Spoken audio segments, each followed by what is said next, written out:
What's up, everybody, and welcome to another episode of the Scouting Combine here on the Five Reasons Sports Network. I'm joined here by my co-host Eric, OL Coach Smith. How we doing today, bud? I'm awesome. How are you doing? I'm doing great, man. Draft season is over for Finally. us. We know which players the Dolphins picked up, and who are the new Dolphins rookies as well. But before we get into the picks, we will be doing the first three selections that the Dolphins did with a tape dive and some advanced statistics and how they fit into the Dolphins offense and defensive schemes. But before we get into that, Eric, thoughts on the first three picks initially that the Dolphins made? So, I guess my initial thoughts, especially on the first two, was that it was a little questionable in terms of the guys that we're picking being developmental type picks. But one thing that I definitely learned doing the live broadcast that we did here at Five Reasons Sports was that you got to wait to see how it pans out. Starting with Chop, I have my reservations about that pick.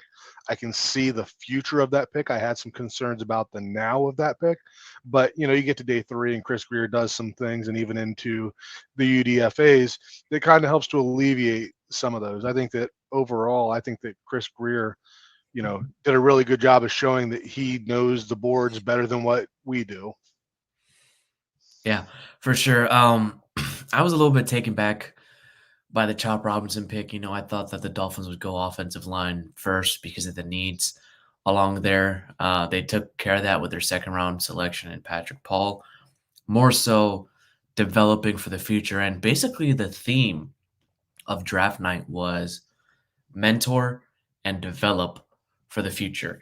Now, in the press conference, Chris Kerr did say, they're not developmental prospects. We don't think they're going to be starting in a year or two. Like he said that they're going to be taking meaningful snaps, which means that Chop Robinson is going to be playing with Jalen Phillips and Bradley Chubb potentially if they're all on the field together.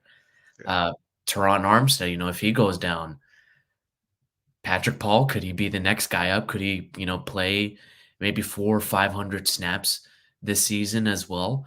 And Jaylen Wright, I mean, you got to think with his pass blocking skills. Um, Raheem Mostert's what, 33, 34? He's getting up there in age. He was injured last season as well. And Devon Achane also had some injury issues. I mean, they could log some meaningful snaps and become pretty good contributors on the offense and defensive side of the ball. Let's go ahead and get into our first prospect. Is going to be Chop Robinson here. So before we get started, Eric, this Michigan game was pretty special for Chop Robinson, and the reason why is because Michigan did not pass at all. And can you give us an explanation why Michigan did not pass the ball at all? Yes, I mean it's pretty obvious that Chop Robinson was a nuisance in this game. The right tackle especially could not hang with him at all. So it definitely made it more difficult for Michigan to pass. They did run the ball. I forget what the number was, something like 56 times for over 200 yards. Um, so I think it was a combination of the fact that when they did try to pass, that Chop was very disruptive, but then they were able to run the ball effectively. I think that you saw some of the places that Chop needed some work, as well as some of the places that he's going to excel from day one. Right. And especially on the pass rush aspect of it, he's got a violent motor. I mean, this guy gets off the ball quick. And we saw it in the very first clip right here against Michigan. Right here from number 44, zoom, straight over to the ball. I mean, he's got an excellent motor, quick off the snap. And I believe he was the best Penn State pass rusher in terms of pressures. Um, Among all defenders in all of college football, Chop Robinson ranked sixth in pass rush win rate with 20.8% in 2023. He finished top of the class in quick pressure rate, second in time to pressure, which was 2.28 seconds. I mean, and as a quarterback, right? Like, can you even process properly in 2.28 seconds? No, I mean, you have to have a passing attack similar to what Miami has with Tua, and most teams just don't have that capability. They don't have the receivers to get open that quick. They don't have the quarterback that's going to process it and get it out that quick. So yeah, it's really difficult to do unless you can mirror the Dolphins' passing attack, which almost nobody in the league can do. Right. And with Chop Robinson, he could play left edge, he can play right edge as well. And even at Penn State, he said it in his press conference with the media with us. He basically said he can play from nose to three tech to five tech and wide nine as well. Now, you're an offensive line coach. If you were to prepare against Chop Robinson, you would be telling your left tackle, "Hey, it's looking like he's gonna be in a wide nine position all game." How do you prepare for him? I mean, you have to expect that speed rush. And the thing is that when you get that, you can defend against that, but it opens other stuff up. And you see that all the time. And CK Parrott from the 3 yards per carry crew has a great thread that he put out there today on the ways that Chop Robinson can be used in conjunction with other pass rushers to create disruption. So if you know that, your tackle is going to be out there on an island with him, his speed, you can handle that, right? But if you're getting upfield and chasing that guy upfield, you're leaving a pretty wide gap in your B gap. And if you have somebody like Jalen Phillips or Bradley Chubb that's sliding down to a three technique, and he's going against your guard who now has to defend him with a bunch of open space since Chop opened that up. You saw that with the Giants back in their Super Bowl run when they had Strahan and Umanura, and Justin Tuck was the one you'd see sliding down in there. It's the same type of thing that you can create, that you spread it out and create more one-on-one matchups. And when you get all of those guys on the field and then, throw in Mo Kamara, it's going to be fun to watch when the Dolphins can get ahead this year and just let those guys eat. Yeah, let those pass rushers eat. And this clip right here that I'm about to show you shows Chop Robinson's conversion from blazing fast speed to absolute brute force and brute power that we see pass rushers like Bradley Chubb, Jalen Phillips, Trayvon Walker, and Myles Garrett utilize right here. So it looks like he's going up against Ohio State. The left tackle right here looks like Chop Robinson is in a wide nine alignment technique right here. Um, the wide receiver motions out front, and boom. Let me see if I can bring it back up once again. Yeah, when you Look watch at that first step, look at how the yeah, B gap opens up yeah. immediately, right? So if Mhm. you're bringing a linebacker, or like I said, if you have a Phillips or a Chubb that's lined up where that defensive tackle is, and that guard now has to defend him in space, like that is a really tough task for guards to do. Right, and if you saw the offensive lineman right there with his first step, he wants to get behind as much as possible because he knows that Chop Robinson, he just came off the line. Like, take a look at the line of scrimmage and take a look where the rest of the defenders are on the line of scrimmage and where Chop Robinson is. He's already past the line of scrimmage with this snap. I wish I could how do I playback speed right here? Point There you go. 0.5. There we go. Yeah, look at that. Stop right there. Look at how big that gap is between the Mhm. tackle and the guard, just because that tackle knows that he has to set deep.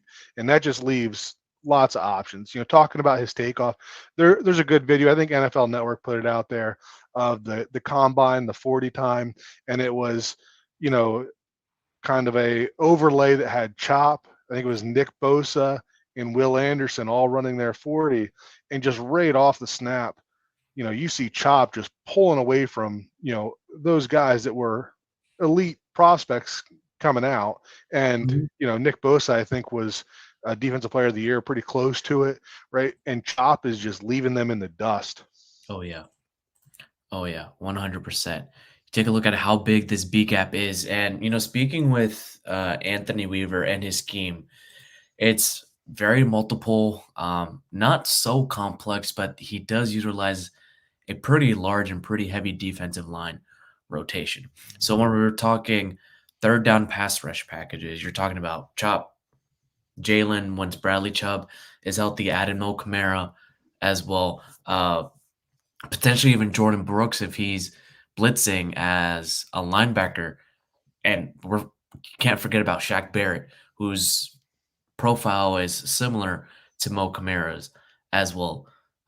You have him line up like that. The B gap opens up, and you have a defensive tackle like Zach Sealer twisting back inside.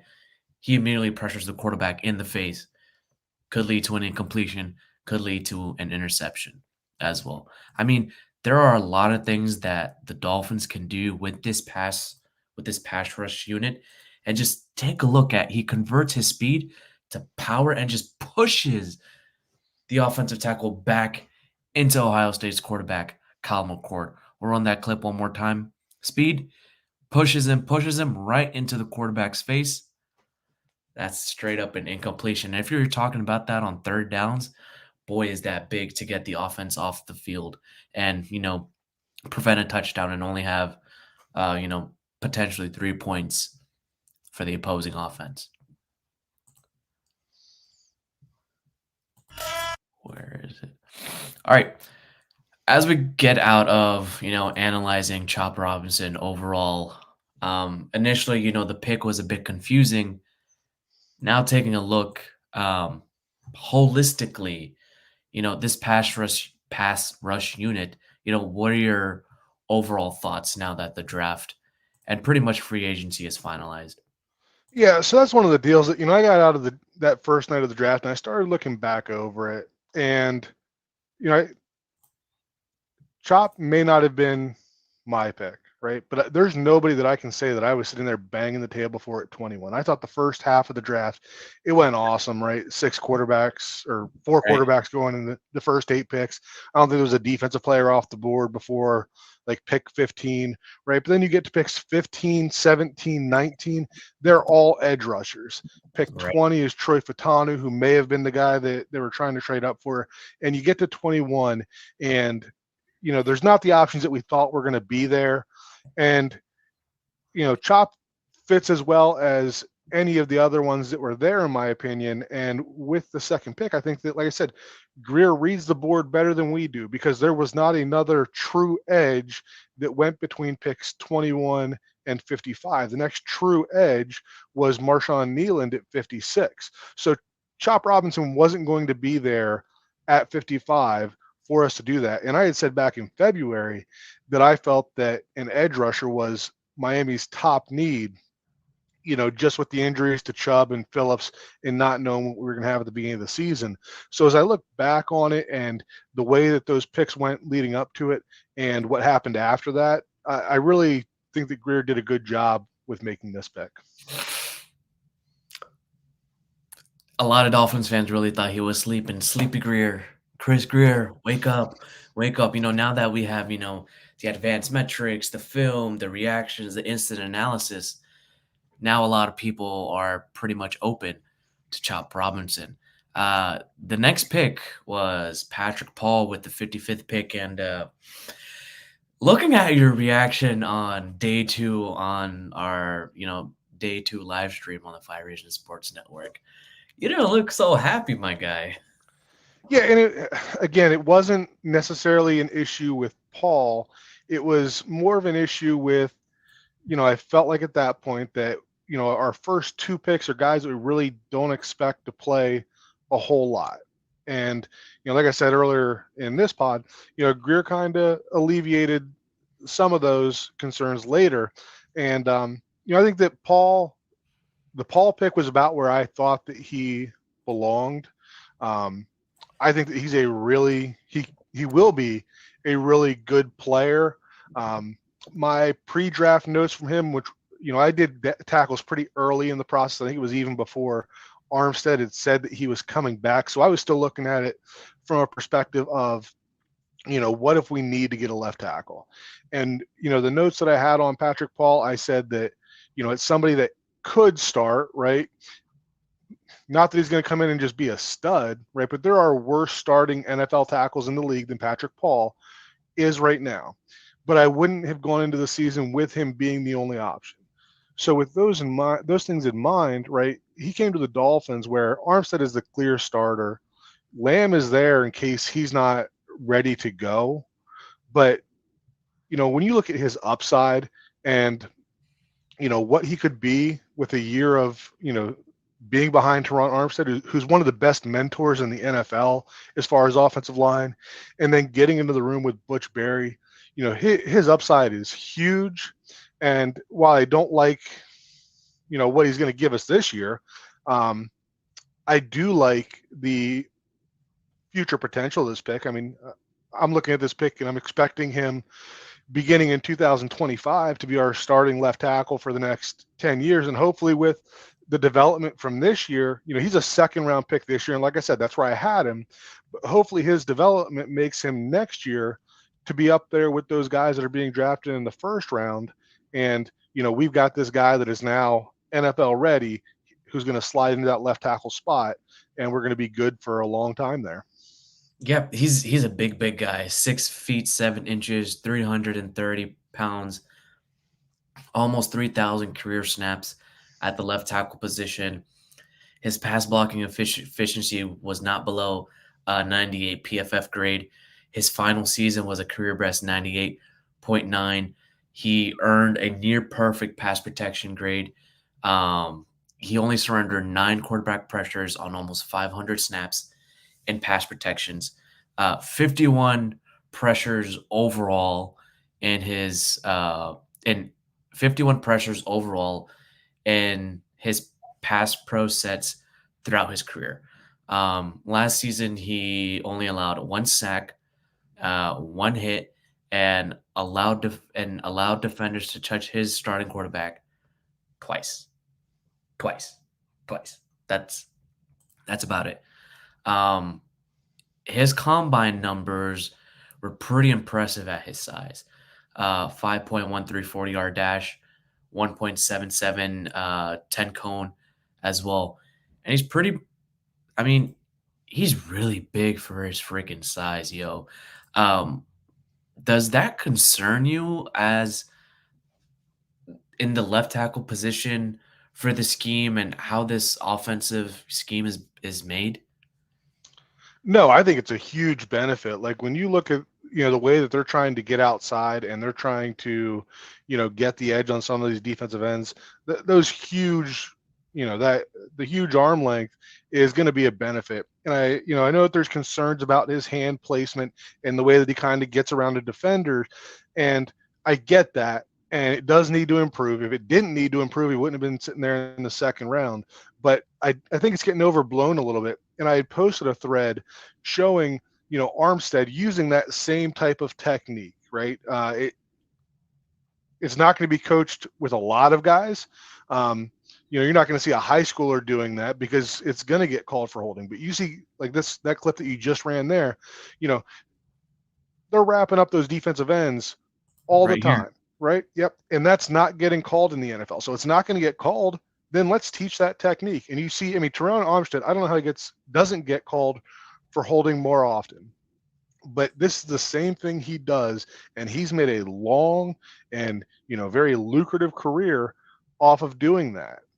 I think that one of the things I've kind of been looking at is that I question the amount of coaching that he really got at Houston. If you look at the other Houston offensive linemen in the NFL, there's only one, Josh and that's Jones. Josh Jones. Yep, and he is now playing with his third team in 4 years. Houston's a team that was in the American Conference before this past season when they moved into, what are they in now, the Big 12 or something like that. They just moved up in conferences, and you read off all the advanced metrics of Paul. So is the offensive line coach looking at that and saying, look, against the competition that we're playing, this dude is just dominating, right? I don't need to do a whole lot with him. There's 4 other guys on the line that I need to fix. But I got this guy here who's not giving up pressures, right? Who at times is just engulfing defenders in the run game. I'm not going to try to reinvent the wheel with this guy. I'm going to work on the other guys. And, one of the things I did today was I kind of went through and I found every clip of Patrick Paul talking that I could. Yeah. And it's, I'm a little envious of you getting the chance to talk to him. But, one of the things I was looking for was, does he ever talk about his offensive line coach at Houston? And he never talks about the staff. And I think that, when we're listening to guys talk, sometimes it's more about what they're not saying than what they are. I might be reading too much into this, right? But, we've seen the clip now where Chop is saying that he doesn't want to go to Pittsburgh because he doesn't want to pay the state taxes. If Right. he had gotten drafted by Pittsburgh, that would have never made it into the public, right? So I think sometimes it's more about what they're not saying. And in the case of Paul and all the interviews that I found, whether it was in college, whether it was, the media day before his college season, he never mentioned the coaching staff. And like I said, I might be reading too much into that.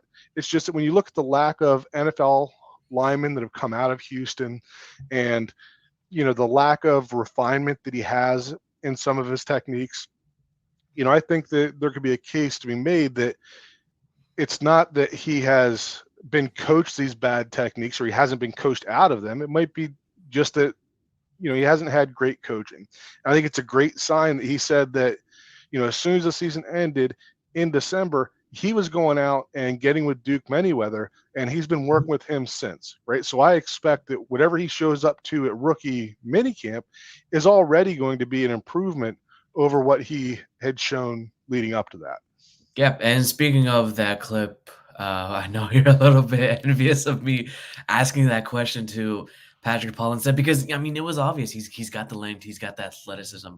Um, General Manager Chris Greer and Mike McDaniel spoke about his technique overall in the press conference before, right after the pick was made. They stated a lot of the stuff that they saw on film.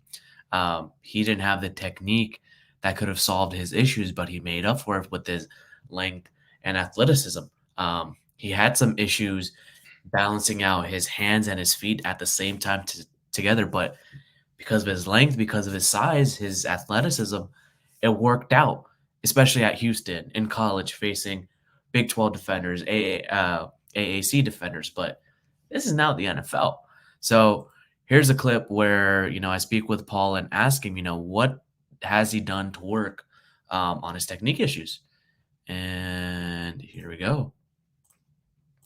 Hey Patrick, congratulations on getting drafted to the Miami Dolphins and welcome to Miami.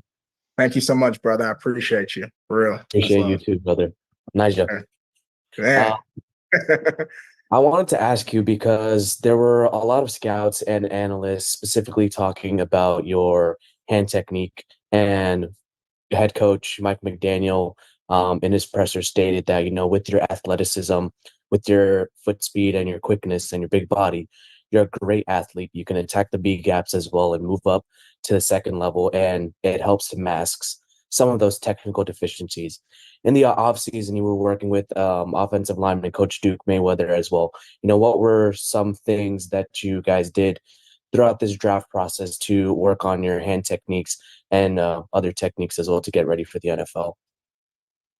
Man, I want to first, that was a great question. To start that, I'd say working with Duke in this pre-draft process, I came there when it was December 12th, immediately after the season was done. I couldn't really chill. I had to get working already. So we hit the ground running. Day one, we're in there watching film, and he's taking me through all the things that he wants to correct in my game. A big emphasis was the hands, as you said, the hand placement, striking. So we started running. He has the perfect drills to work that. I don't want to release all his sauce, but I mean, he works with boxing mitts and stuff. He gets you right. Just understanding landmarks and how to use your length to your advantage. And that's something that I'm going to carry along, like you said, to the Dolphins. And working with Coach Butch, we're going to hit the ground running. And I can't wait. I can't wait to learn from him, and I can't wait to be coached by him. The big thing, Eric, that struck me was understanding his landmarks, understanding his timing. To our audience who may not know what this means, Eric, what the hell does that mean? I mean, if we look at when we're running outside zone, for example, right, the tackle, if we're running it to the left, right, his first goal is going to be he wants to turn that defensive end to the inside, right? We want to try to get Mostert, Achane, now Jaylen Wright. We want to get them around the corner, right? If the defensive end goes upfield, then he's just going to kick him out, right? But the first goal is, we're taking a path, and the idea is to get to that outside shoulder, because once he gets that outside shoulder, right, that's where his length can really, help him to use that leverage. You see that torque technique where they're, turning the shoulders and turning that guy inside.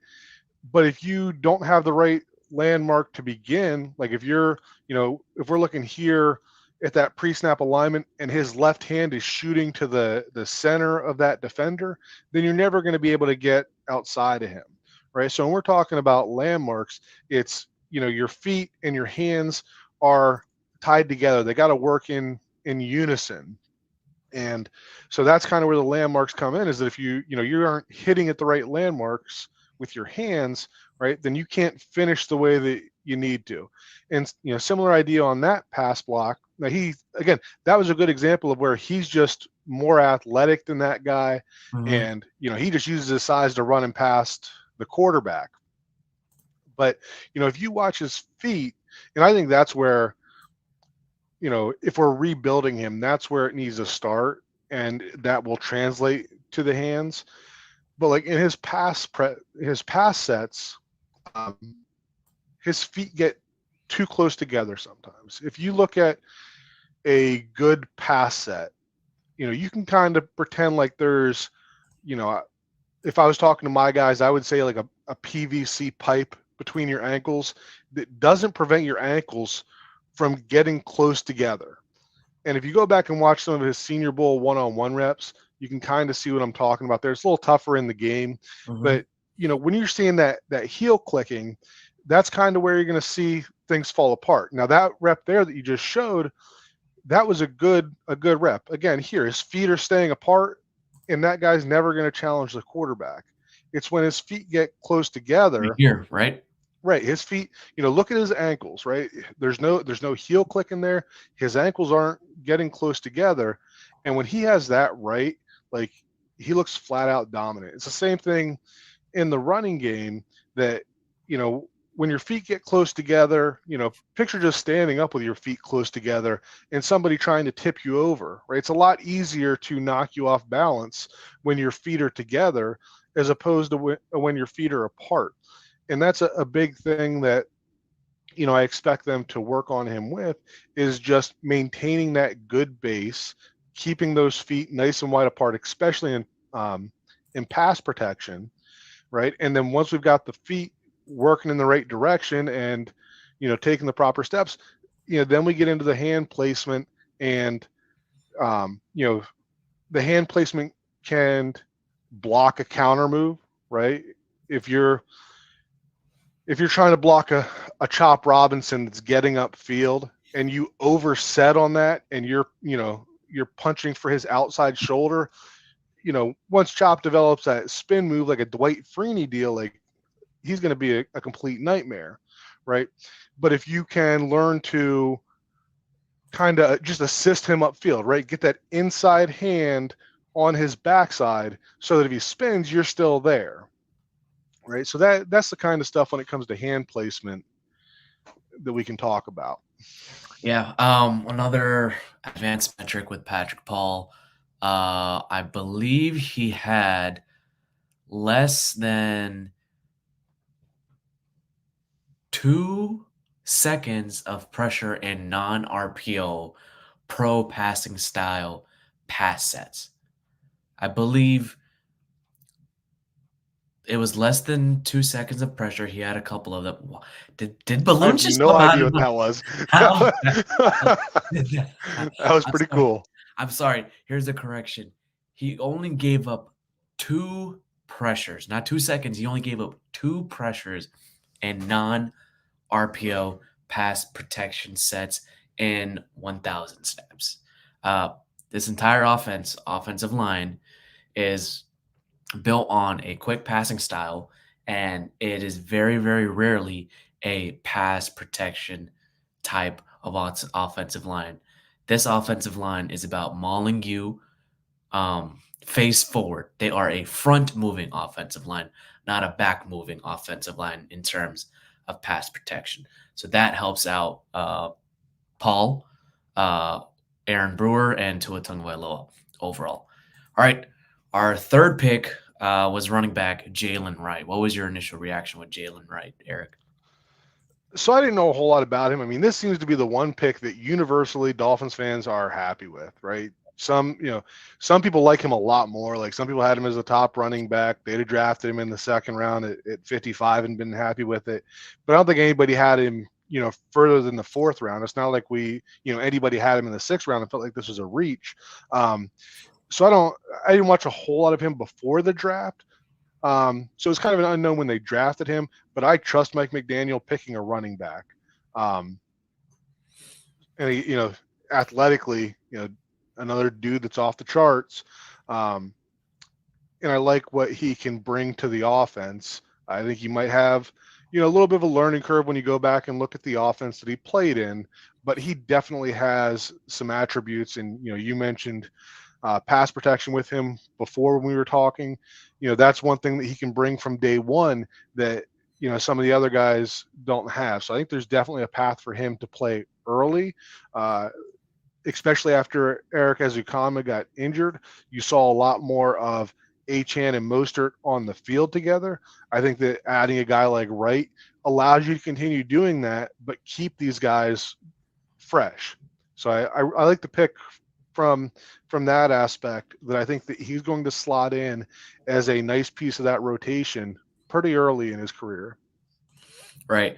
Some quick snips of Jaylen Wright and his numbers. He had 136 carries last season for over 1,000 yards, almost 7.4 yards per rush, which was, I believe, 0.2 less than Devon Achane in his final season at Texas A&M. He also caught the ball 22 times for 141 yards and 4 touchdowns as well. PFF had him at 4.35 yards per carry after initial contact. And what after initial contact means is that after he got hit first, he gained almost 4.5 yards after being hit. That is going to do wonders if the Dolphins do rush on second and short or second and 7, as well if the passing game can't get going on first down and Mike McDaniel decides to call up a run play. He's 210 pounds. He's a big back. He is a big back that the Dolphins have not had, and we do know that Chris Brooks and I'm blanking on his Jeff Wilson Jr. and Jeff Wilson Jr. are big backs, but they're not as fast as Jaylen Wright is. At 210 pounds, running like that, running that fast is pretty freaking cool, man. He had a 9.75 raw score, which was 44th out of 1,800 running backs ever in any combine. He had a broad jump of 11 feet and 2 inches, which is the second longest ever recorded by a running back. He hit almost 15 and a half miles per hour in his 40. And the fastest time he ever clocked in at was 23.75 miles per hour on a run. I don't think you and I can ever catch up to him if he were ever running at that point.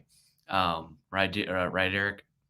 Yeah, it was fun to see Tyreek Hill even tweeting about that number. I mean, that's a ridiculous number, especially for somebody that, at his size. I mean, he's not a Derrick Henry back, but he's definitely got more bulk to him than a lot of the guys that we've seen here recently.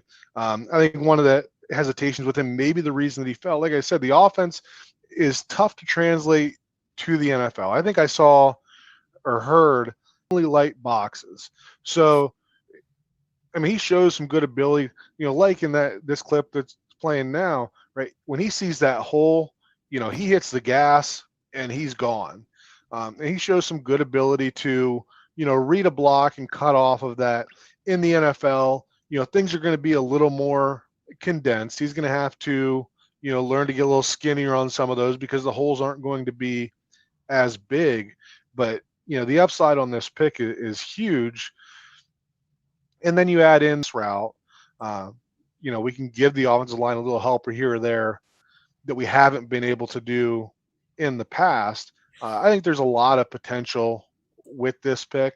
And I think that, like I said, part of the reason I think that he may have fallen is just because this offense that Tennessee ran is difficult to project a running back into the NFL. But I think there's certain things that you can get out of the clips that we're watching that are encouraging, that he can continue to do similar stuff in the NFL. And when you look at our scheme, right, Raheem Mostert was a player who wasn't going to excel in every scheme. So we saw him signing with teams that run the outside zone that, fits what he does, which, similar to Jaylen Wright, is to, be patient, read the blocks, and then when you see that hole, you accelerate and go. There's not a whole lot of dancing with this guy, right? When he, if he's making a defender miss, it's one move and then he's going. You're not seeing him change direction 2-3 times in the same play. He does a really good job of getting positive yards. You rarely see him get in the backfield. I know that, Kyle Krause from Locked On Dolphins kind of talked about his ability to make that first defender miss. And in this zone run scheme, that's huge, right? If you make the right reads and make one defender miss, you're off to the races, right? And that's where you see the broken tackles that Jaylen Wright did over and over again in college. A lot of those were against defensive backs who are just completely outmatched. When you've got a 210-pound runner, running a 4.38, that's difficult to tackle in the open field for a defensive back. Right. And on his pass blocking notion, we love backs that can block. This is probably one of my favorite plays that I've ever seen Jaylen Wright ever do. Right here, he's blocking for Joe Milton. Boom! He absorbs the contact and holds his defender in position right at the logo. He doesn't even move that much as well. I mean, that piece is very critical in giving just enough time for your, Dolphins quarterback Tua Tagovailoa to get the ball out, to set his feet, get the ball out deep as well. Give it to Tyreek Hill, give it to Jalen Waddle as well. Hey, maybe even Odell Beckham Jr. if the Dolphins do sign him and they could get a contract done as well. I spoke with Jalen as well, and I wish I had the clip. And I spoke to him. He stated, man, like, I want to protect my quarterback. That's going to be my job. He makes, millions of dollars a year. He's integral. He's an integral part of our offense, and it's my responsibility to block him. I'm going to give it my all. I'm going to put my body on the line to block for him. And I asked him, is there anybody specific he would like to pancake? He's like, I want to pancake everybody. I want to show the league what I'm made of. And I was like, okay, big dog. All right, big dog. And I asked him, is there any specific player, thinking he might say like a Myles Garrett, Christian Wilkins when the Raiders come to town to play. I wanted to say, see if he might have said Aaron Donald. If he didn't know, he might have retired or not. But that would have been cool to see him say as well. But he just wants, he just wants to hurt defenders over and over and over again. And we'll go ahead and run the clip one more time. Yeah, and it's a very underrated piece of running backs game. When the quarterbacks are calling their protections, right, it's usually what's called a half slide protection, and they know what linebackers could be blitzing, right? If you have the confidence that that if there's a linebacker blitzing and your running back is going to step up the way that he does in that, just like right there, exactly, right? You get somebody like Tua doing, that's doing that, and he's not going to scramble out of the pocket the way that Milton did there, right? But if you know that you can get the ball out, there's a lot of people that say that Tua throws to his first read, right? if you have a running back that can, stuff a linebacker on something like that, that's the type of stuff that leads to a quarterback feeling more comfortable with being able to get to those second and third reads, because now, that you've already identified the blitzer. And if you know that, you have a way to neutralize that blitzer, you're just so much more confident in being able to let plays develop. Right. And, talking about this scheme as a whole, he's pretty diverse. He spoke about his time in Knoxville. Travis Wingfield from Drive Time spoke with them and asked him, what was this offensive like? And, you said it, like, it was pretty diverse. They let their wide receivers do the job, had a lot of light boxes as well, and, he was able to run the ball well. This was what it basically allows the wide receivers lining up wide, allows the running backs to run the ball 4 or 5 yards per carry just because of the amount of light boxes that they saw. This Dolphins offense, they have two really good receivers, two really good route runners that can take the top off the defense. Uh, you're not going to want to load up the boxes heavy unless you know it is for sure going to be 100% a run play. Career yards and back-to-back seasons with the Miami Dolphins, and everyone said that Tyreek Hill would not be able to catch passes well from Tua. He could not be able to catch deep passes, and he did. And you saw last season it opened up the run game for the Miami Dolphins. You saw what Raheem Mostert and Devon Achane did.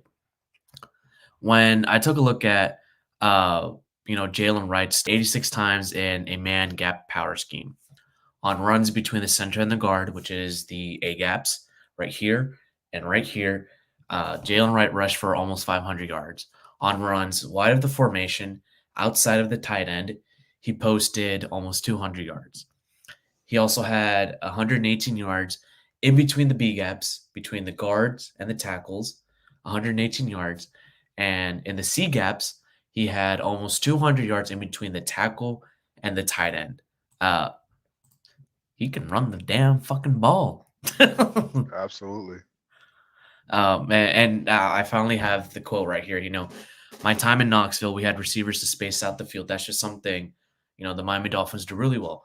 Space out the field and get defenses to get out of cover 1 and cover 3, get defenses to play cover 2 and cover 4, and it's going to, break bigger opportunities for him and the running back crew to get bigger explosive plays. So overall, the first 3 picks of the Dolphins was 2 offensive players, 1 defensive player. And it's pretty much mentoring the young guys and setting them up to become blue chip talent, blue chip prospects in about a year or 2. And do you like this sense of game that Chris Gear played with the first 3 picks in this draft? I mean, if we stopped after the first 3 picks and looked back, then I would be concerned. As we get into the next 3 picks in our next episode, right, we're going to see where he alleviates some of those concerns. And I think that Greer kind of set us up for this, because leading up to the draft, he said that, some of these picks are made looking 2 years in the future, right? So when you're looking at somebody like Chop, who is going to contribute this year, right? He's going to be on the field. He's going to make an impact as a pass rusher. Again, maybe his sack numbers aren't way up there, but he's going to create opportunities for others. You look at Patrick Paul, maybe he gets on the field if Armstead gets injured, but he should be stepping in 2025. And then you look at Wright, who is going to be running back 3 this year. Right, but how many more years does Mostert have left? Is this his last year? Does he have 2 years left? And we know Devon Achane he's not the type of bell cow back that Jaylen Wright is. Right. So whenever it is that Mostert hangs it up, now you've got Achane and Wright that should be a really good 1-2 punch in this scheme. So I do like what this looks like for the future, for sure. And I like what they did for the now as the draft, rounded out. So looking back at the whole picture, yeah, I really do like what Chris Grier did given what he had available, looking at what was on the board. I do really like what he did with these 3 picks. I think he had a lot of foresight, especially with both Paul and Jaylen Wright. That he was at the front of those runs, right? Patrick Paul, where are my notes at for that? Patrick Paul was drafted at 55, and then there were 8 offensive tackles between picks 59 and 79. Right? You always want to be at the front of those runs. You never want to be At the back, you don't at want to the end get of them. lesser talent. And the same thing happened. Like, we know there's rumors that Grier tried to trade up into round 1, and that didn't work out.